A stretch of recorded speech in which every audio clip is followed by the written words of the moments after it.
नमस्कार दोस्तों, मैं वैभवंश राज आपका स्वागत करता हूं तक्षशिला ट्यूटोरियल के ऑनलाइन चैनल पे। दोस्तों, हम लोग बात कर रहे थे क्लास 11 के चैप्टर नंबर 5 कार्य, ऊर्जा एवं शक्ति के बारे में, ठीक है, जिसमें हमने लेक्चर 5.1 तक कंप्लीट कर लिया था। आज हम बात करेंगे लेक्चर 5.2 के बारे में। दोस्तों, पहले लेक्चर में हमने कुछ बेसिक सी डेफिनेशन जैसे कार्य, गतिज ऊर्जा और एक बहुत इंपॉर्टेंट टॉपिक कार्य ऊर्जा प्रमेय के बारे में चर्चा की थी। आज हम विचार करेंगे पे जो है स्थितिज ऊर्जा। दोस्तों, जैसे गतिज ऊर्जा पढ़ी थी वैसे ही स्थितिज ऊर्जा भी होती है, ठीक है। वैसे तो ऊर्जा बहुत प्रकार की हो सकती है, लेकिन अगर हम लोग बात करते हैं यांत्रिकी की, यांत्रिकी मतलब मैकेनिक्स की, मैकेनिक्स क्या होता है इस चीज को थोड़ा सा समझ लेते हैं, ठीक है। दोस्तों, फिजिक्स भी बहुत सारी शाखाओं में बटी हुई है, ठीक है। और फिजिक्स के जैसे एग्जांपल, फिजिक्स के अंदर बहुत सारी चीजें आती हैं। फिजिक्स बहुत सारी शाखाओं में बटी हुई है। जैसे एक शाखा होती है मैकेनिक्स यानी यांत्रिकी, दूसरी है प्रकाशिकी यानी कि लाइट, ठीक है, और ऊष्मा गतिकी थर्मोडायनामिक्स वगैरह वगैरह, ऐसे बहुत सारे होते हैं, ठीक है। प्रकाश, लाइट, है ना, बहुत सारे ऐसे ब्रांच होती है, ठीक है। अब बात कर रहे थे हमारे अभी मैंने एक शब्द यूज किया है, ठीक है, मेरे मुंह से एक शब्द निकला कि यांत्रिकी। यांत्रिकी का मतलब क्या होता है? फिजिक्स की वो ब्रांच जहां हम लोग किसी भी पिंड पर लगने वाले बल, उसकी गति वगैरह, उसकी मतलब किसी भी पिंड पर लगने वाले बल, उसकी गति के बारे में चर्चा करते हैं, उसे हम लोग क्या बोलते हैं? यांत्रिकी। यहाँ हम लोग वही सब तो पढ़ रहे हैं ना कि पिंड पे बल लग रहा है, पिंड कार्य कर रहा है, टोटल कितनी गति है, क्या कैसे, ठीक है, और ऊर्जा वगैरह के बारे में हम लोग पढ़ रहे हैं। तो यांत्रिकी में ऊर्जा मुख्यतः दो प्रकार की होती है, गतिज ऊर्जा और स्थितिज ऊर्जा, ठीक। और कहीं कहीं तो ऐसा भी लिखा हुआ आपको मिलेगा कि यांत्रिकी ऊर्जा जो होती है वो मेनली दो टाइप की होती है, ठीक है। क्यों? क्योंकि आपको मैकेनिक्स में ज्यादातर दो ही प्रकार की ऊर्जा पढ़ने को मिलेगी, इसलिए गतिज ऊर्जा और स्थितिज ऊर्जा को हम लोग एक कंबाइंड फॉर्म में हम लोग क्या बोल सकते हैं? Mechanical energy. किसी भी ऑब्जेक्ट की, किसी भी वस्तु की मैकेनिकल एनर्जी जो होती है वो क्या होती है? वो होती है यांत्रिक ऊर्जा। यांत्रिक ऊर्जा दो प्रकार की, गतिज ऊर्जा और स्थितिज ऊर्जा। गतिज ऊर्जा का मतलब अगर किसी वस्तु के पास उसकी गति के कारण जो ऊर्जा है उसे हम लोग गतिज ऊर्जा बोलते हैं, और किसी वस्तु के पास उसकी स्थिति के कारण जो ऊर्जा होती है उसे हम लोग स्थितिज ऊर्जा बोलते हैं, ठीक है। तो दोस्तों, आज का हमारा टॉपिक जो है वो इसी पे है कि स्थितिज ऊर्जा को हम लोग कैसे समझे या कैसे पढ़ें, ठीक है। तो स्थितिज ऊर्जा का कोई फॉर्मूला नहीं हो सकता, ठीक। जैसे गतिज ऊर्जा का फॉर्मूला था 12mv², स्थितिज ऊर्जा का कोई फॉर्मूला नहीं हो सकता, क्योंकि स्थितिज ऊर्जा अलग अलग स्थितियों में अलग अलग होती है। जैसे अगर हम बात करेंगे गुरुत्वीय स्थितिज ऊर्जा की तो उसके लिए मान अलग होगा। अगर हम बात करते हैं प्रत्यास्थ स्थितिज ऊर्जा की तो उसका मान अलग होगा, ठीक है। तो स्थितिज ऊर्जा इस बात पर निर्भर करती है कि जिस पिंड की या जिस वस्तु की आप स्थितिज ऊर्जा की बात कर रहे हैं उसका विन्यास क्या है, वो किस प्रकार के बलों के बीच में रखी हुई है, ठीक। ये सब चीजों पे बात निर्भर करती है।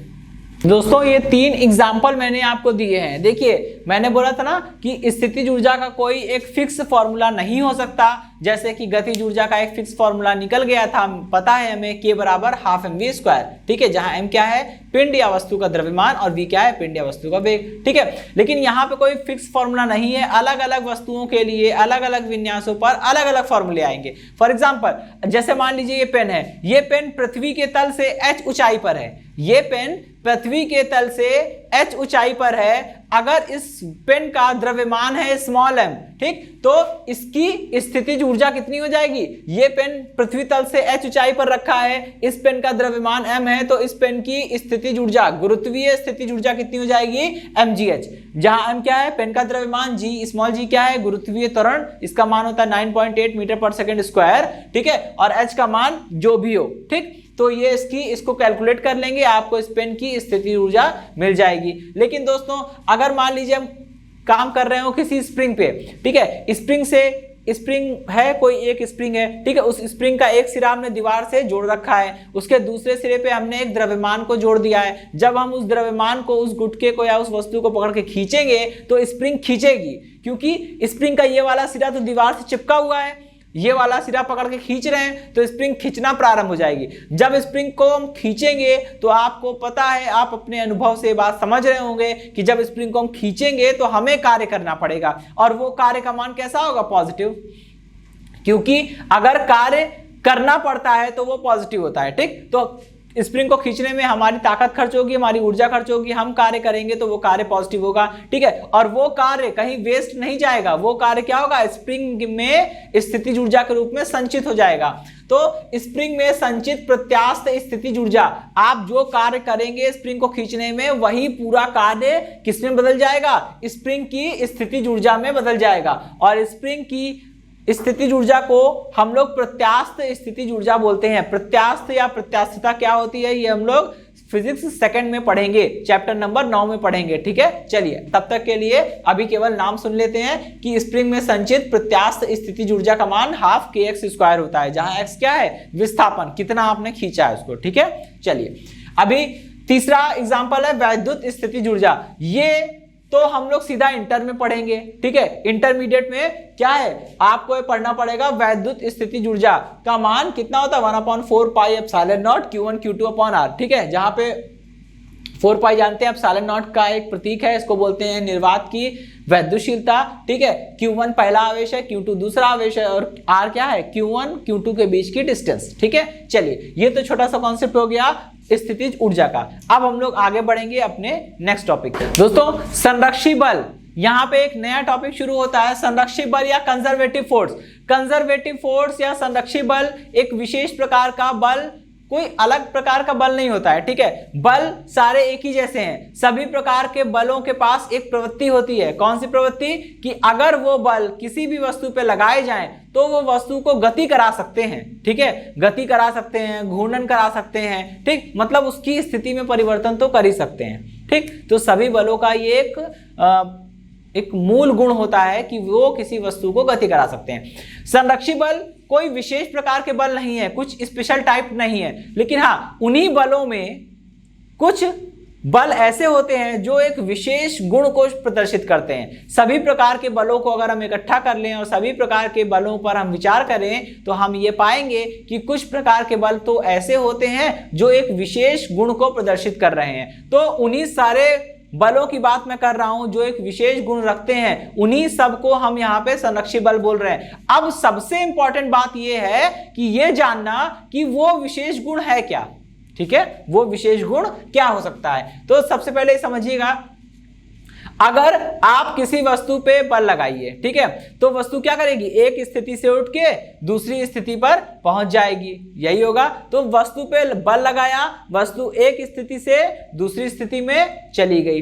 ठीक, तो जब वस्तु एक स्थिति से दूसरी स्थिति में जा रही है तो हमें क्या करना पड़ेगा, हमने जो कार्य किया है, अगर बल द्वारा किए गए उस कार्य का मान वस्तु की प्रारंभिक स्थिति और वस्तु की अंतिम स्थिति पर ही निर्भर करे, ना कि उस रास्ते पर निर्भर करे जिस रास्ते से होकर हम गए हैं, तब इस प्रकार के बल को हम लोग क्या बोलते हैं, संरक्षी बल। एक बार फिर सुनेंगे, समझिएगा इसको। ठीक है, संरक्षी बल वह बल होता है जिसके द्वारा किसी पिंड को एक स्थिति से दूसरी स्थिति तक विस्थापित करने में किया गया कार्य केवल और केवल वस्तु की स्थितियों पर निर्भर करता है, ना कि उस रास्ते पर जिस रास्ते से होकर हम गए हैं। ठीक, समझ रहे हैं इस बात को। ठीक, उस पथ पर निर्भर नहीं करता है, गति के पथ पर निर्भर ना करके वस्तु की प्रारंभिक और अंतिम अवस्था पर किया गया कार्य निर्भर करता है। इस प्रकार के बल को क्या बोलते हैं हम लोग, संरक्षी बल। ठीक है, संरक्षी बल के बहुत सारे एग्जाम्पल हैं, जैसे गुरुत्वाकर्षण बल, वैद्युत बल, नयन बल। ठीक है, तो ये सारे इत्यादि ऐसे करके बहुत सारे फोर्स होते हैं। ये सब कैसे हैं, ये सब हमारे प्रत्यानयन बल, वैद्युत बल और गुरुत्वाकर्षण बल, ये सब हमारे संरक्षी बल के एग्जांपल हैं। ठीक है, तो संरक्षी बल समझ गए हम लोग। ठीक है, अब हम लोग इसके कुछ गुण जानेंगे, क्योंकि दोस्तों शॉर्ट नोट्स में ये टॉपिक आ सकता है कि संरक्षी बल क्या होते हैं और इसके गुण बताइए, ज्यादातर ये गुण के साथ आते हैं। ठीक, तो संरक्षी बल बताएंगे और उनके 2 गुण हैं वो हम लोग पढ़ेंगे। संरक्षी बल के गुण में पहला गुण तो वही है जो जिसका यूज करके हमने आपको डेफिनेशन दी है। ठीक है, संरक्षी बल का पहला गुण तो वही है जिसका यूज करके हमने आपको डेफिनेशन दी है। मतलब क्या कि पहला गुण ये हो जाएगा कि संरक्षी बल द्वारा किसी पिंड को विस्थापित करने में किया गया कार्य सिर्फ और सिर्फ पिंड की प्रारंभिक एवं अंतिम अवस्था पर निर्भर करता है, ना कि गति के पथ पर। ठीक है, तो उसको प्रूफ करेंगे। तो फर्स्ट पॉइंट को प्रूफ करने के लिए सबसे पहले जान लीजिए कि जो संरक्षी बल होते हैं ना, उन संरक्षी बल को हम लोग क्या कर सकते हैं, किसी एक जैसे मान लीजिए अभी मैंने बोला ना कि संरक्षी बल किसी वस्तु पे लगेगा, उसको गति कराएगा, तो गति कराने में किया गया कार्य केवल प्रारंभिक और अंतिम अवस्था पर निर्भर करेगा। ठीक है, तो जिस वस्तु पे संरक्षी बल लगता है और जो वस्तु संरक्षी बल के अधीन गति करती है उस वस्तु के लिए बात कर रहे हैं, तो उस स्थिति में जो संरक्षी बल का जो परिमाण होता है, संरक्षी बल का जो मान होता है वो क्या होता है, वो उस वस्तु की स्थितिज ऊर्जा के, ठीक है, उस वस्तु की स्थितिज ऊर्जा की स्थिति के सापेक्ष परिवर्तन की दर के ऋणात्मक मान के बराबर होता है। ठीक, एक बार फिर समझिएगा, किसी वस्तु पर कार्य करने वाला संरक्षी बल उस वस्तु की स्थितिज ऊर्जा का या उस वस्तु की स्थितिज ऊर्जा की स्थिति के सापेक्ष परिवर्तन की दर के ऋणात्मक मान के बराबर होता है। ठीक है, किसी वस्तु पर कार्य करने वाला संरक्षी बल उस वस्तु की स्थितिज ऊर्जा की स्थिति के सापेक्ष परिवर्तन की दर के ऋणात्मक मान के बराबर होता है। ठीक है, dv/dx है क्या, dv/dx है स्थितिज ऊर्जा की स्थिति के सापेक्ष परिवर्तन की दर, स्थिति के सापेक्ष मतलब अपॉन में dx लिखा है इसलिए। ठीक है, चलिए अब ये तो आपको बताया मैंने। ठीक है, अब यहां से इस चीज को मैं प्रूफ करना है अभी जो हमने कहा। ठीक, क्या करेंगे, dx को इधर शिफ्ट कर लेते हैं। क्या बन जाएगा ये दोस्तों, ये बन जाएगा f dx is equal to कितना हो जाएगा, माइनस का dv। ये बात समझ में आ गई। अब क्या करेंगे, दोनों पक्षों में समाकलन करेंगे। चलिए समाकलन करिए, कितना हो जाएगा, यहां पे समाकलन हो जाएगा f dx, ठीक है, इज इक्वल टू यहां पे समाकलन हो जाएगा dv। ठीक, माइनस साइन आगे आ जाएगा। अब देखिए यहां पे क्या हो रहा है, यहां पे हमें इस चीज को समझना पड़ेगा, अगर वस्तु की प्रारंभिक अवस्था है xi, वस्तु की अंतिम अवस्था है xf, तो क्या होगा। ठीक, यहां देखिएगा ये प्रारंभिक अवस्था है xi। ठीक है, तो जब प्रारंभिक अवस्था वस्तु अपनी प्रारंभिक स्थिति में है तो उसकी स्थिति कितनी है, xi। ठीक है, और उसी स्थिति में इसकी स्थितिज ऊर्जा को हमने vi मान लिया है। ठीक है, जब वस्तु अपनी गति करने बाद अपनी अंतिम अवस्था में पहुंचेगी तो अंतिम अवस्था को हम लिख रहे हैं xf से। ठीक है, अंतिम अवस्था को हम लिख रहे हैं xf से, तो xf का मान कितना होगा, जब वस्तु अपनी अंतिम अवस्था में होगी तो अंतिम अवस्था में उसकी स्थितिज ऊर्जा कितनी हो जाएगी, vf। ठीक, अब इसको इंटीग्रेट कर लीजिए। देखिए दोस्तों, इंटीग्रेट करने में ये तो पहले बनेगा d, ये तो बनेगा dw, लिमिट ऐसी रहेगी xi टू xf। ठीक है, xi टू xf, और यहां माइनस साइन, और ये बन जाएगा dv from limit vi to vf। ठीक है, चलिए भाई अभी क्या करेंगे, इसको इंटीग्रेट कर लीजिए। इंटीग्रेशन करते समय ध्यान रखिएगा ये तो किया गया कुल कार्य मिलेगा, क्योंकि dw का इंटीग्रेशन करेंगे आएगा w, यानी किया गया कुल कार्य, और लिमिट्स लगी है xi टू xf, यानी कि प्रारंभिक स्थिति से xf अंतिम स्थिति तक किया गया कार्य ही मिलेगा, उसके बाद का उसके पहले का सारा काम एक्सक्लूडेड है। ठीक है, वो सब हट गया है। ठीक है, एक्सक्लूड कर दिया गया उसको। ठीक है, तो लिमिट लगाने का यही फायदा होता है, xi से xf तक गति कराने में जो कार्य है वो मिल गया, इज इक्वल टू यहां से देखिए कितना मिलेगा, माइनस साइन आगे है उसको एज इट इज बना रहने देंगे। ठीक है, इंटीग्रेशन करने पे v आएगा, लिमिट है vi टू vf। ठीक, इसको जरा अप्लाई करेंगे। लिमिट अप्लाई करने का तरीका ये होता है दोस्तों, पहले रखते हैं उच्च सीमा माइनस लगा के फिर निम्न सीमा, तो एक बार v की जगह पे क्या रखेंगे, vf रखेंगे, जिसके सापेक्ष समाकलन होता है, सीमाएं भी उसी के सापेक्ष होती है, ये मैं पहले से बोलता आ रहा हूं। ठीक है, यहाँ पे समाकलन हो रहा है v के सापेक्ष, तो सीमाएं भी काहे की होगी, v की होगी, और समाकलन करने बाद जो आया है, ठीक है, जिसके सापेक्ष समाकलन किया गया है उसी राशि की जगह पे हमें सीमाएं रखनी पड़ती है। तो समाकलन हुआ था v के सापेक्ष, तो v की जगह पे एक बार उच्च सीमा रखेंगे तो क्या आ जाएगा, vf आ जाएगा, फिर माइनस लगाएंगे, फिर v की जगह पे निम्न सीमा यानी कि vi रखेंगे। ठीक है, अच्छा ये हो गया किए गए कार्य का मान, और माइनस को जरा एडजस्ट कर लीजिए, माइनस अंदर जाएगा तो vi प्लस में हो जाएगा, और vf जो हो जाएगा वो माइनस में हो जाएगा। तो ये तो हो गया आपका जवाब भाई। ठीक है, इतनी बात समझ में आ गई। अच्छा, तो ये हो गया गुण। अब ये गुण कैसे हो गया समझिएगा भाई, किया गया कुल कार्य कितना मिल रहा है, किए गए कुल कार्य का मान मिल रहा है vi माइनस का vf। v क्या होता है, स्थितिज ऊर्जा। और आपको पता है ना, मैंने क्या बोला अभी मैंने बोला स्थितिज ऊर्जा जो होती है, किसी भी वस्तु की स्थितिज ऊर्जा उसकी एक विशेष स्थिति के कारण होती है। ठीक, तो वही बात आ गई ना, V मतलब स्थितिज ऊर्जा, I मतलब प्रारंभिक स्थिति में ऊर्जा, प्रारंभिक अवस्था में स्थितिज ऊर्जा।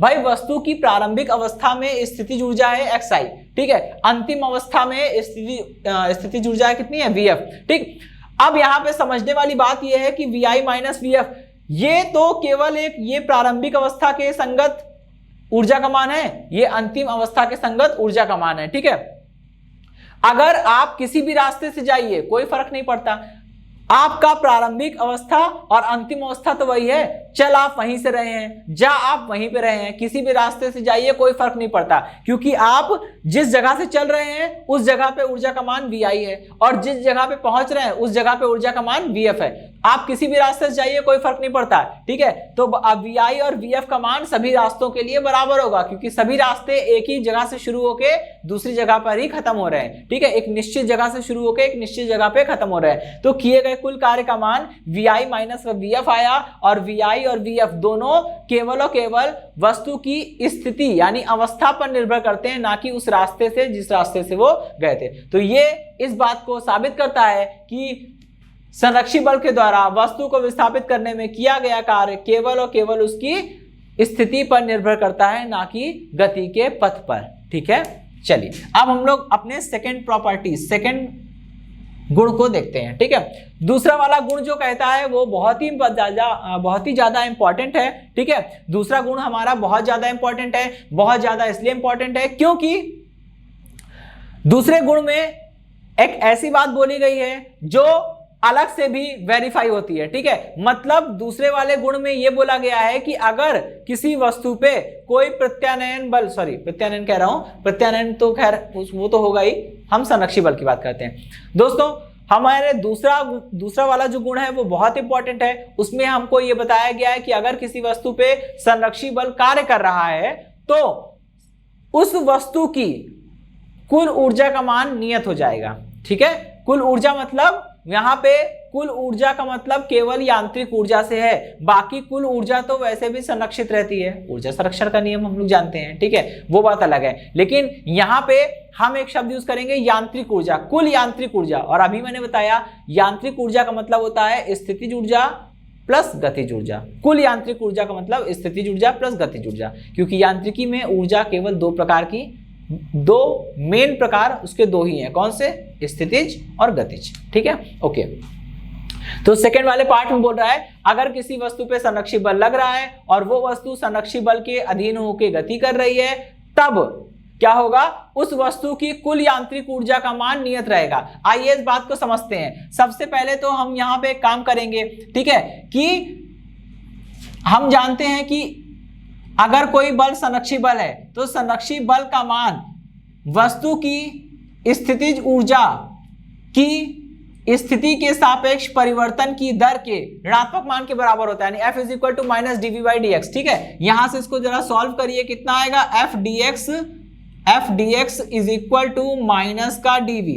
ठीक है, दोनों पक्षों में समाकलन करिए जैसे पहले किया था, ये हो जाएगा F dx is equal to minus का dV।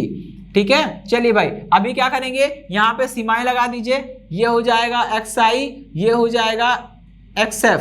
ठीक है, ये हो जाएगा vi, ये हो जाएगा vf।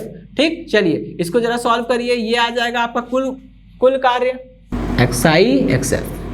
ठीक, और यहां एज इट इज चलेगा। ठीक है, ये बन जाएगा, समाकलन करने पे आएगा v, और सीमाएं को ऐसे ही लिखना ठीक रहेगा। ठीक है, चलिए अभी इसको सॉल्व करते हैं, कितना हो जाएगा, ये कुल कार्य आ गया, कुल कार्य is equal to minus vf minus का vi। ठीक, इसको एडजस्ट कर लेंगे, कितना हो जाएगा, w is equal to minus अंदर चला गया। ठीक है, कितना आएगा, vi माइनस का vf। इतनी बात समझ में आ गई, क्वेश्चन नंबर 1। ठीक, चलिए ये तो इतनी बात हो गई, ये पहले वाला ही रिजल्ट है। ठीक है, बिल्कुल कुछ अलग नहीं है, जो रिजल्ट यहाँ आया था वही रिजल्ट है। ठीक, अब देखिए, अब हम लगाएंगे कार्य ऊर्जा प्रमेय, क्योंकि कार्य ऊर्जा प्रमेय सभी प्रकार के बलों के लिए सच है।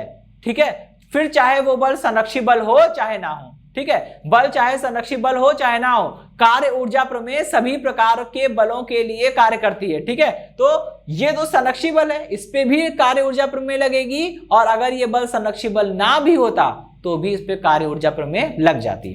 ठीक है, तो एक किए गए कार्य का मान हम पहले तो यहां से निकाल चुके हैं, दूसरी बार किए गए कार्य का मान निकालेंगे कार्य ऊर्जा प्रमेय से, दोनों को बराबर कर देंगे और रिजल्ट आ जाएगा। ठीक है, तो कार्य ऊर्जा प्रमेय लगाइए।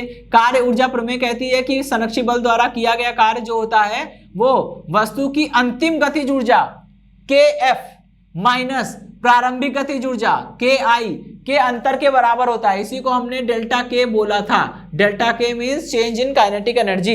ठीक है, ओके, चलिए अब ये क्वेश्चन नंबर 2 हो गई। समीकरण 1 और 2 की तुलना करेंगे, कितना हो जाएगा, VI माइनस का VF is equal to KF minus का KI। ठीक है, अब क्या होगा, KI को इधर ले आइए तो ये बन जाएगा VI प्लस KI, ठीक, इज इक्वल टू VF को उधर ले जाइए तो ये हो जाएगा KF प्लस VF। अब देखिए जरा इस बात को समझिएगा, K मतलब गतिज ऊर्जा, V मतलब स्थितिज ऊर्जा, और जब हम गतिज ऊर्जा प्लस स्थितिज ऊर्जा करेंगे तो हमें कुल ऊर्जा मिलती है। ठीक है, गतिज ऊर्जा K प्लस स्थितिज ऊर्जा V, K प्लस V करने पर क्या मिलेगा, हमें कुल ऊर्जा मिलेगी, और यहां पे KI प्लस VI है, मतलब प्रारंभिक गतिज ऊर्जा प्लस प्रारंभिक स्थितिज ऊर्जा इज इक्वल टू कुल प्रारंभिक यांत्रिक ऊर्जा, और कुल प्रारंभिक यांत्रिक ऊर्जा को हम लोग E से लिखते हैं, लेकिन यहाँ प्रारंभिक ऊर्जा है इसलिए हम यहाँ पे EI लिख दे रहे हैं। ठीक है, सेम गतिज ऊर्जा प्लस स्थितिज ऊर्जा मिला के बनती है कुल यांत्रिक ऊर्जा, और यहाँ पे अंतिम गतिज ऊर्जा प्लस अंतिम स्थितिज ऊर्जा दोनों को जोड़ने पे कुल अंतिम यांत्रिक ऊर्जा मिलेगी, इसे हम EF बोल रहे हैं। और देखिए क्या मिला, EF is equal to EI, यानी कि कुल प्रारंभिक यांत्रिक ऊर्जा इज इक्वल टू कुल अंतिम यांत्रिक ऊर्जा। मतलब अगर किसी वस्तु पे संरक्षित बल लग रहा है, वो वस्तु गति भी करेगी ना, तो भी उसकी कुल यांत्रिक ऊर्जा गति के पहले और गति के बाद बिल्कुल बराबर आएगी। ये इसका दूसरा रिजल्ट था जो मैंने प्रूफ कर दिया। ठीक है, ये दोनों संरक्षित बल क्या होता है, उसके गुण और उसके प्रूफ, ये दोनों ही पूछे जाते हैं एग्जाम में, तो संरक्षित बल और उसके गुण इंपॉर्टेंट है। ठीक है, इस पे स्टार बना लीजिएगा आप लोग। चलिए भाई, ठीक है, अब हम लोग बढ़ेंगे अपने नेक्स्ट टॉपिक की ओर। दोस्तों अब हम लोग मूव करेंगे अपने नेक्स्ट टॉपिक की ओर। हमारा नेक्स्ट टॉपिक है ऊर्ध्वाधर वृत्त में गति। ठीक है, तो पहले उसको समझते हैं कि ये है क्या। देखिए दोस्तों, आपने बचपन में एक खेल जरूर खेला होगा, डोरी के एक सिरे से आपने किसी पत्थर को, छोटे से कंकड़ को बांधकर उसको एक ऊर्ध्वाधर वृत्त में ऐसे नचाया होगा। जब हम लोग ऊर्ध्वाधर वृत्त में जब उसको ऐसे करके नचाते हैं तो कुछ ऐसा ही स्ट्रक्चर बनता है। यहाँ पे जो मैंने एक बिंदु लिया है P, यहाँ पे ये डोरी है। ठीक है, डोरी के बिंदु P पर हमने एक कण को बांध दिया है, और कण को बांधने के बाद उसको ऐसे ऐसे करके नचाना शुरू कर दिया। जब वो गति करेगा तो आप देखेंगे, जब आप डोरी को पकड़ के उस पिंड को, उस कंकड़ को, उस पत्थर को गति कराएंगे तो वो पत्थर जो है एक वृत्ताकार पथ पे चलना शुरू कर देगा, और आप उसे ऐसे ऐसे नचा रहे हैं तो जो वृत्त बनेगा वो एक कैसे, वो बिल्कुल क्षैतिज वृत्त नहीं होगा, वो ऊर्ध्वाधर वृत्त होगा। ठीक है, वो ऐसे ऐसे बनेगा, ऐसे ऐसे बनने वाला सर्किल नहीं है वो। ठीक, तो इसीलिए इसे बोल रहा है ऊर्ध्वाधर वृत्त में गति, यानी ऊर्ध्वाधर वृत्त में पिंड की गति। ठीक है, चलिए इसे मतलब इंग्लिश में motion in a vertical plane आप बोल सकते हैं। ठीक, अच्छा इसमें देखिए क्या है, हमने क्या किया है, बिंदु, इसको हमने मान लिया है बिंदु O, मतलब ये मार्ग का केंद्र है। यहाँ पर आपने डोरी को पकड़ रखा है, यहाँ से आपने डोरी को ऐसे उंगली से पकड़ रखा है, और ये वो पत्थर है जिसको आपने बांधा हुआ है। ठीक है, यहां से पकड़ के जब आप उसे चला रहे हैं तो एक वृत्ताकार पथ पे चल रहा है। उस वृत्ताकार पथ का उच्चतम बिंदु यानी अधिकतम ऊंचाई का बिंदु है A, और उसी वृत्ताकार पथ का निम्नतम बिंदु यानी कि सबसे निचला बिंदु जो है वो बिंदु B है। ठीक, ये है बिंदु B और ये हो गया बिंदु A। ठीक, और ये बिल्कुल क्षैतिज दिशा में या बिल्कुल क्षैतिज बिंदु है C। ठीक है, और किसी क्षण हमने मान लिया है कि कण जो है वो क्या है, वो किसी अवस्था P पर है। ठीक है, किसी स्थिति P पर है, यहाँ पे किसी क्षण हमारा कण यहाँ पर है और ये गति करते करते C पे जाएगा, फिर A पे जाएगा, फिर वापस घूम के B पे, फिर इसी प्रकार से प्रक्रिया चलती रहेगी। किसी क्षण हमारा कण बिंदु P पर है। ठीक, इतनी बात समझ में आ गई। हमने मान लिया डोरी की लंबाई L है। दोस्तों डोरी की लंबाई L, अगर डोरी की लंबाई L है तो जो वृत्त बनेगा उस वृत्त की त्रिज्या डोरी की लंबाई के बराबर होगी, क्योंकि देखिए ये कण यहीं से उठ के तो यहीं पे जाएगा ना, तो जाहिर सी बात है ये वाली दूरी जो है वो ये जितनी दूरी है वो क्या है, वो डोरी की लंबाई है, क्योंकि यहां से हमने डोरी को पकड़ रखा है और डोरी के दूसरे सिरे पर एक पत्थर को बांध दिया है। तो जिस सिरे से हमने पकड़ा हुआ है और जहां पत्थर बंधा है ये पूरी डोरी की लंबाई ही तो है और यही वो वृत्त की त्रिज्या है, इसी से सर्किल ट्रेस हो रहा है। तो यानी ये जो डोरी की लंबाई है इज इक्वल टू वृत्त की त्रिज्या। ठीक, ओके दोस्तों, तो डोरी की लंबाई L मान लिया तो वृत्त की त्रिज्या भी L हो जाएगी। जब हम उसको घुमा रहे होंगे ना दोस्तों, तो आप एक चीज महसूस करे होंगे, अपने अनुभव से आप एक चीज बोल सकते हैं कि जब आपने डोरी से पत्थर को बांध के ऊर्ध्वाधर वृत्त में गति कराया था तब डोरी एकदम तनी हुई थी। क्या आप में से कोई ऐसा था, सोचिए, क्या आप में से कोई ऐसा था जिसने जब ऊर्ध्वाधर वृत्त में पिंड को गति कराया था, पत्थर को बांध के नचाया था, तो उसकी डोरी ढीली रही हो? बिल्कुल हो ही नहीं सकता, डोरी बिल्कुल तनी हुई होगी। ठीक है, तो जब डोरी तनी हुई होती है तो डोरी में तनाव बल उत्पन्न होता है। ठीक है, तनाव बल क्या है वो आप पहले उससे वाकिफ हैं, आप पढ़ चुके हैं। ठीक है, जब डोरी तनी हुई होती है तो उसमें एक प्रकार का बल पाया जाता है, इसे हम लोग तनाव बल कहते हैं। ठीक है, और उस तनाव बल की दिशा हमेशा निलंबन बिंदु की ओर होती है। जिस बिंदु से उस डोरी को, उस धागे को बांधा गया है, उस बिंदु की ओर तनाव बल की दिशा होती है। यहां से मैंने उसको पकड़ रखा है, यहां से ऐसे उंगली से पकड़ रखा है, तो डोरी में जो तनाव बल होगा वो उसी बिंदु की ओर होगा। ठीक है, चलिए भाई,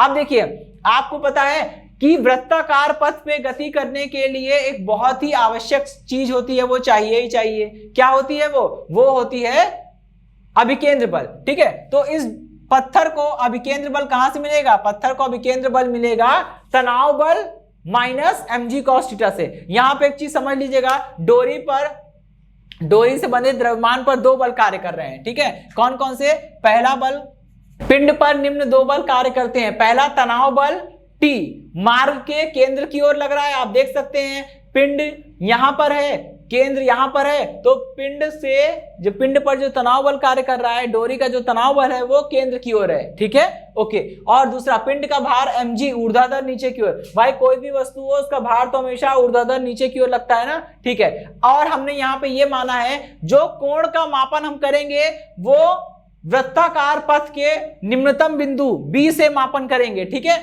अभी डोरी यहां पर है तो हमने मान लिया है ये जो किसी क्षण कण की जो स्थिति है, पिंड की जो स्थिति है, बिंदु P की बात कर रहा हूं मैं, तो बिंदु P पर जब कण होगा तो वो निचले बिंदु B से क्या करेगा? थीटा कोण बनाएगा। ये थीटा कोण है। ठीक है, जैसे जैसे डोरी आगे बढ़ती जाएगी यहाँ पे आके थीटा 90 हो जाएगा और आगे बढ़ेगी तो बढ़ते बढ़ते 180 हो जाएगा, फिर 270, फिर 360, ऐसे चलता रहेगा। ठीक है, ओके। तो यहाँ पे अभी कोण कितना बन रहा है? थीटा। फिर हमने क्या किया, इस द्रव्यमान को, पिंड का जो भार mg है उसको दो भागों में विभाजित किया, दो लंबवत घटकों में विभाजित किया। ठीक है, आप जानते हैं दोस्तों mg का एक घटक जो है वो वृत्त पर खींची गई स्पर्श रेखा के दिशा में प्राप्त होता है, जिसे हमने mg sin थीटा बोला है। दूसरा जो घटक होता है वो वृत्त पर खींची गई स्पर्श रेखा के लंबवत दिशा में प्राप्त होता है, या यूं कह लीजिए t के जस्ट अपोजिट दिशा में प्राप्त होता है। इसको हमने m cos थीटा बोला है। कैसे? समझिएगा, ये लाइन BO और ये वाली लाइन दोनों समांतर है, ये एक त्रियक रेखा काट रही है। जब दो समांतर रेखाओं को एक त्रियक रेखा काटती है तो बनने वाले ये दोनों कोण बराबर होते हैं ना, ये थीटा दोनों बराबर होंगे, वैसे ये थीटा तो ये थीटा। और जिधर से कोण बनता है वो वाला हिस्सा कॉस होता है, जिधर से कोण ना बने वो हिस्सा साइन होता है, मैंने आपको बताया था। ठीक है, तो इस नाते ये वाला जो घटक हो जाएगा वो mg cos थीटा हो जाएगा और स्पर्श रेखा की दिशा में जो घटक प्राप्त होता है वो mg sin थीटा हो जाएगा। ठीक है, तो इसको जो अभिकेंद्र बल चाहिए वो कहां से मिलेगा, तनाव बल और mg cos थीटा के परिणामी से मिलेगा। ठीक है, पिंड को आवश्यक अभिकेंद्र बल T और mg cos थीटा के परिणामी से प्राप्त होता है। अब आप समझिएगा दोस्तों, पहले तो बताइए पिंड को अभिकेंद्र बल मिल रहा होगा ना, तभी तो ये वृत्ताकार पथ पे गति कर रहा है। ओके, अब पिंड को जो अभिकेंद्र बल मिल रहा है उस अभिकेंद्र बल की दिशा क्या होती है, मार्ग के केंद्र की ओर। ठीक, अब इतना आपको अपने से लॉजिक लगाना है कि देखिए पिंड पर मार्ग के केंद्र की ओर कौन सा बल लग रहा है, तनाव बल, और mg cos थीटा मार्ग के केंद्र से दूर की ओर लग रहा है। भाई किसी पिंड पे दो बल लग रहे हैं, ठीक है, हम कह रहे हैं T जो है वो मार्ग के केंद्र की ओर है और mg cos थीटा जो है वो मार्ग के केंद्र से दूर की ओर है। ठीक है, इन दोनों का परिणामी T अंदर की ओर है, mg cos थीटा बाहर की ओर है, और T और mg cos थीटा का जो परिणामी आएगा वो अंदर की ओर आना चाहिए, क्योंकि अगर वो अंदर की ओर नहीं आएगा तो अभिकेंद्र बल मिलेगा कैसे, अभिकेंद्र बल तो अंदर की ओर लगता है ना, इसका मतलब T और mg cos थीटा का परिणामी अंदर की ओर आ रहा है, और ये तभी संभव है जब T का मान mg cos थीटा से ज्यादा हो।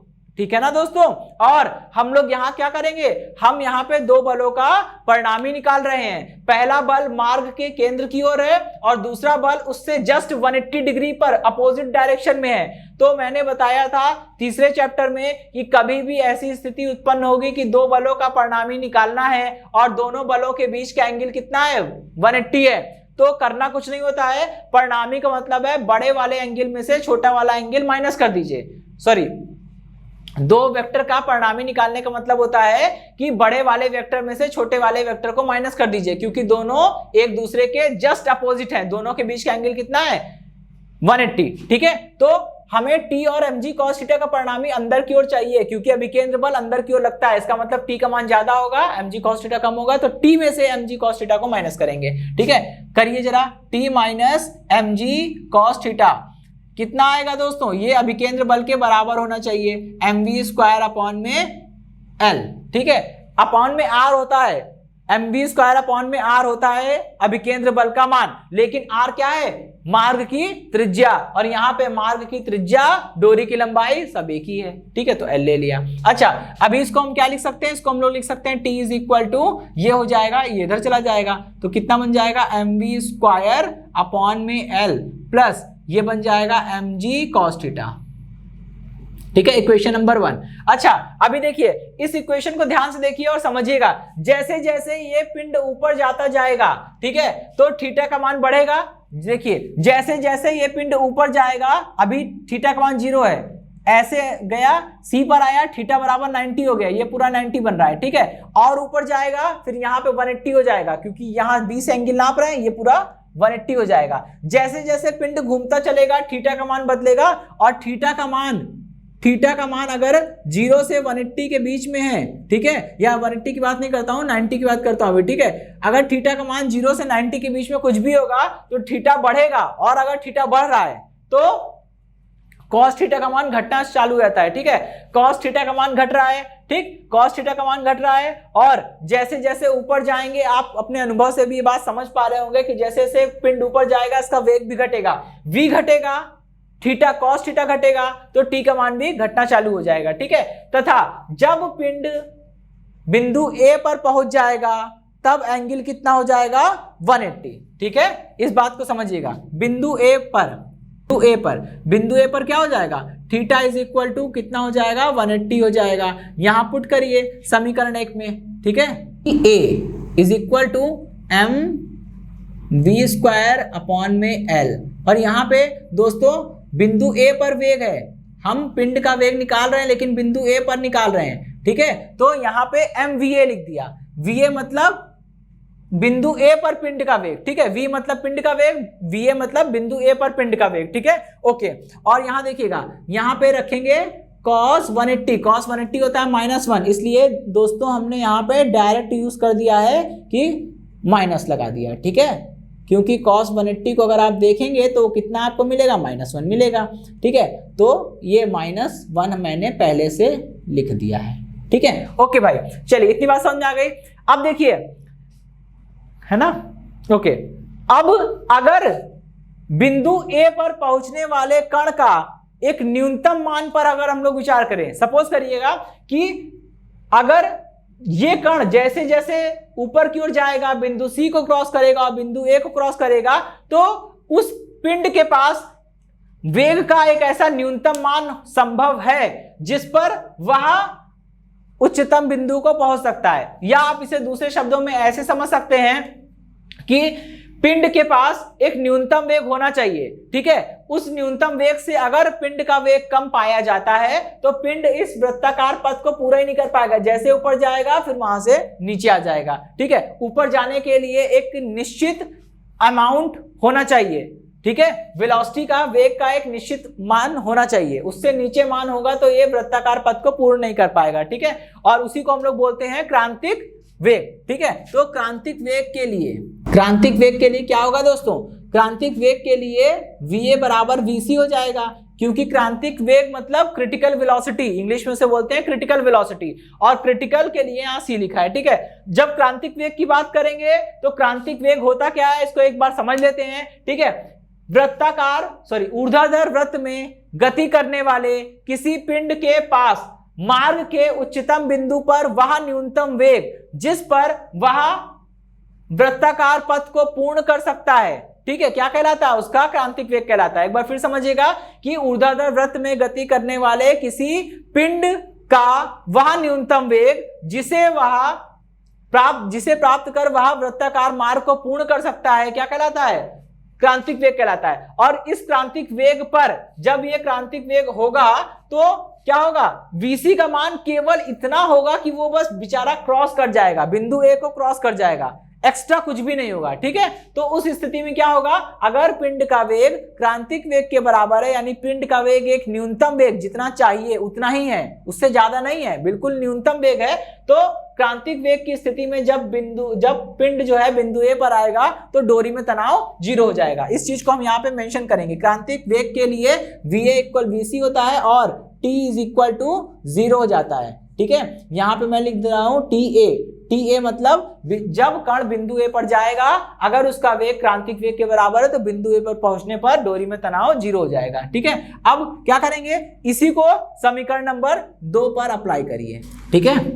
समीकरण 2 से, समीकरण 2 में इसको लगा दीजिए जरा, ठीक है। कितना हो जाएगा? ये हो जाएगा TA की जगह 0 रखेंगे, ठीक है। TA की जगह 0 रखा, या पहले लिख दे रहा हूं मैं, ठीक है। TA is equal to MVA का स्क्वायर अपॉन में L माइनस का mg, ठीक है। इसको पुट करिए, TA की जगह रखेंगे 0 और ये हो जाएगा M, VA की जगह VC का स्क्वायर अपॉन में L माइनस का mg, ठीक। अच्छा, यहां से VC square is equal to GL, ठीक। और यहां से VC का मान मिल जाएगा, VC is equal to √GL। ये तो क्रांतिक वेग का मान मिल गया, ठीक। अब यहाँ पे एक चीज समझेंगे, इसको मैं रफ करता हूं, यहाँ पे थोड़ा लिख सकते हैं, ठीक है। देखिए, जैसे जैसे पिंड जो है बिंदु P से उठकर बिंदु A तक जाएगा तो क्या होगा? जब पिंड ऊपर जाएगा तो उसकी गतिज ऊर्जा घटेगी, क्योंकि आप समझ पा रहे होंगे जब ये ऊपर जाएगा तो उसका वेग कम होने लगेगा, वेग कम होगा गतिज ऊर्जा कम होगी, क्योंकि गतिज ऊर्जा बराबर अभी हम पढ़ के आए हैं, गतिज ऊर्जा बराबर कितना होता है? Half mv square. अगर वेग का मान v का मान कम होगा दोस्तों, अगर v का मान कम होगा तो m तो फिक्स होता है, k भी कम हो जाएगा, ठीक है। नीचे से बिंदु P से बिंदु A तक जाने में गतिज ऊर्जा में होने वाली कमी इज इक्वल टू स्थितिज ऊर्जा में होने वाली वृद्धि, ठीक है। खैर, इसको इक्वेशन नंबर 3 लिखते हैं। अब समझिएगा, गतिज ऊर्जा में कमी हो रही है तो गतिज ऊर्जा में कमी मतलब प्रारंभिक गतिज ऊर्जा माइनस अंतिम गतिज ऊर्जा, ठीक है। तो प्रारंभिक गतिज ऊर्जा है हाफ mv स्क्वायर। हमने मान लिया बिंदु P पर वेग कितना है? v है, ठीक। और अंतिम गतिज ऊर्जा कैसे निकालेंगे? अंतिम अवस्था क्या है भैया? P से उठकर A पर जा रहा है ना, तो अंतिम अवस्था है बिंदु A।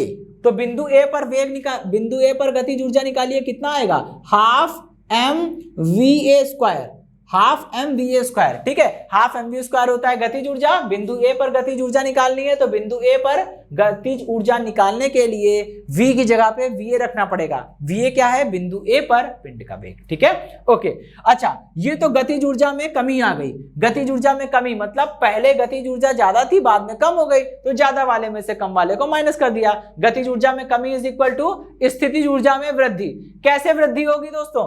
यहां पर देखिए स्थितिज ऊर्जा कितनी है? केवल L cos theta, mgl cos theta, ठीक है। और जब ऊपर जाएगी तो इसमें mgl ऐड हो जाएगा, तो कुल गतिज ऊर्जा कितनी हो जाएगी, mgl plus mgl cos theta.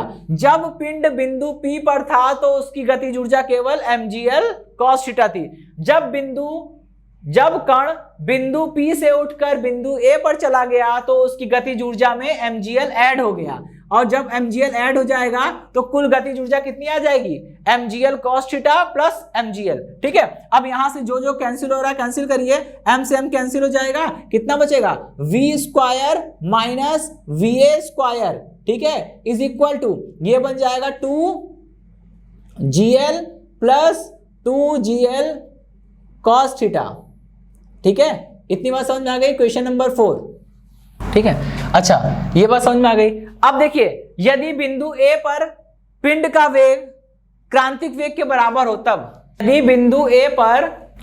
बिंदु A पर पिंड का वेग क्रांतिक वेग के बराबर हो तब VA बराबर कितना हो जाएगा भैया, VA बराबर हो जाएगा VC, और समीकरण 4 का हम यूज करेंगे, ठीक है। समीकरण 4 से अप्लाई करिए भाई जरा, देखिए कितना हो जाएगा, V स्क्वायर माइनस VA की जगह रख देंगे VC का square is equal to 2gl plus 2gl cos theta, ठीक है। और देखिए यहां से ये हो जाएगा V square is equal to, यहां पे पहले इसकी वैल्यू रख देते हैं, VC कितना निकला था, √GL, तो V स्क्वायर करेंगे तो केवल GL आएगा, ये आ गया GL is equal to 2gl plus 2gl cos theta, ठीक है भाई। चलिए अभी इसको उधर शिफ्ट कर देते हैं, और V स्क्वायर का मान कितना मिल जाएगा, V स्क्वायर का मान मिल जाएगा 3gl plus 2gl cos theta, ठीक है। इक्वेशन नंबर 5, ठीक। अब क्या करेंगे, V स्क्वायर का मान उठाकर समीकरण 1 में रख देंगे, ठीक। इसको रफ कर रहा हूं, V स्क्वायर का मान उठा के यहां समीकरण 1 में पुट करेंगे तो हमें यह पता चल जाएगा कि मार्ग के किसी भी बिंदु पर अगर हमें तनाव निकालना है तो क्या करना पड़ेगा, ठीक है। यहां पुट करिए T is equal to m upon में L, और देखिए m अपॉन में L, V स्क्वायर की जगह ये पूरा पुट करेंगे, कितना हो जाएगा, ये हो जाएगा 3gl plus 2gl cos theta, ठीक है, ओके।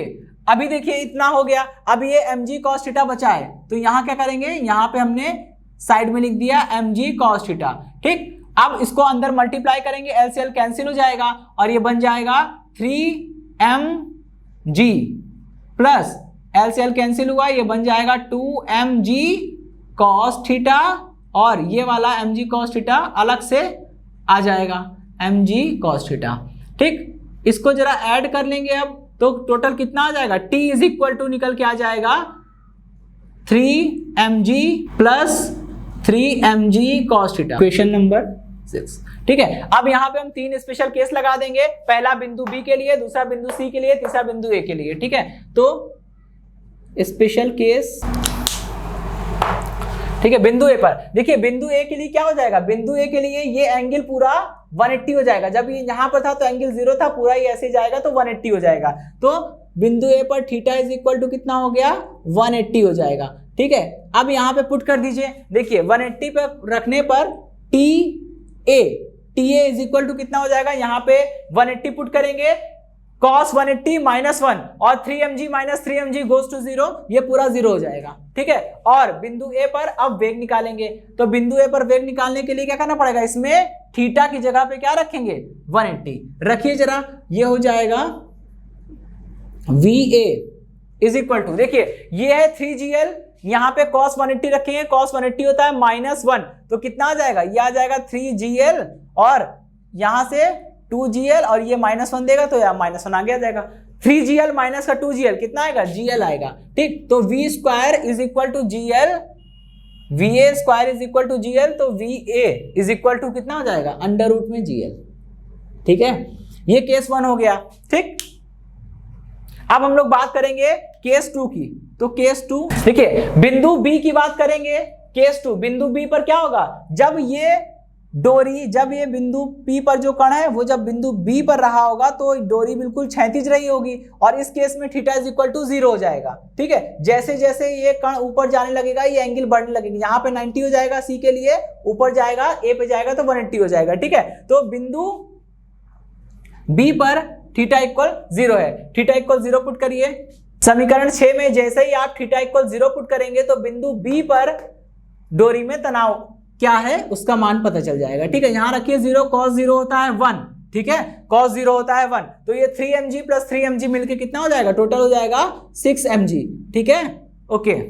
अब देखिए यहां पे बिंदु B पर डोरी में तनाव कितना है वो पता चल गया। अब बिंदु B पर वेग निकालना है, क्या करेंगे, यहीं पर थीटा की जगह पे 0 पुट करेंगे। ठीक, तो ये निकल आएगा VB इज इक्वल टू 0 रखिए यहाँ पे, cos 0 होता है 1, तो 3gl plus 2gl is equal to 5gl, तो कितना आएगा, VB का स्क्वायर इज इक्वल टू आ जाएगा 5gl। ठीक, तो अंडर रूट ले लीजिए, कितना हो गया, VB is equal to under root 5gl। ये था हमारा सेकंड केस। अब हम लास्ट केस की बात करेंगे, जब ये कण P से उठकर C पर चला जाएगा तो ये एंगल जो है पूरा ये इतना 90 हो जाएगा। ठीक है, कण यहां पर था तो 90 एंगल है, तो करना कुछ नहीं है, समीकरण 6 में जाके थीटा इक्वल 90 पुट करेंगे और जैसे ही आप थीटा इक्वल 90 पुट करेंगे बिंदु C पर डोरी में तनाव कितना है ये पता चल जाएगा। ठीक है, यहां पे रखिए cos 90 कितना होता है 0, ये पूरा 0 हो जाएगा, केवल 3mg बचेगा, तो ये TC इक्वल कितना हो जाएगा 3mg। ठीक है, ओके। अब इसके बाद जब ये बिंदु C पर रहा होगा, थीटा इक्वल 90 रहा होगा, तो वेग निकालना है बिंदु C पर कितना वेग है, अगर आप ये जानना चाहते हैं तो यहां पे पुट करिए थीटा इक्वल 90। जैसे आप यहाँ थीटा इक्वल 90 रखेंगे, cos 90 0, ये पूरा ये इतना हिस्सा पूरा 0 हो जाएगा, ये वाला टर्म पूरा 0 हो जाएगा, केवल ये सरवाइव करेगा और VC स्क्वायर आ रहा है 3gl। ठीक है, तो हमें तो VC चाहिए ना, तो अंडर रूट लेंगे तो ये हो जाएगा अंडर रूट 3gl। ठीक है, तो दोस्तों ये थे फर्स्ट, सेकेंड और थर्ड केस। इस पे कुछ क्वेश्चंस आते हैं, ठीक है, न्यूमेरिकल, जो हम लोग बाद में देखेंगे। तो दोस्तों आज के सेशन में हमने जो पढ़ा, इसके रिटन नोट्स प्राप्त करने के लिए डिस्क्रिप्शन में दिए गए लिंक पे जाके क्लिक कीजिए। दोस्तों आज के सेशन में इतना ही, मिलता हूं नेक्स्ट सेशन में, धन्यवाद।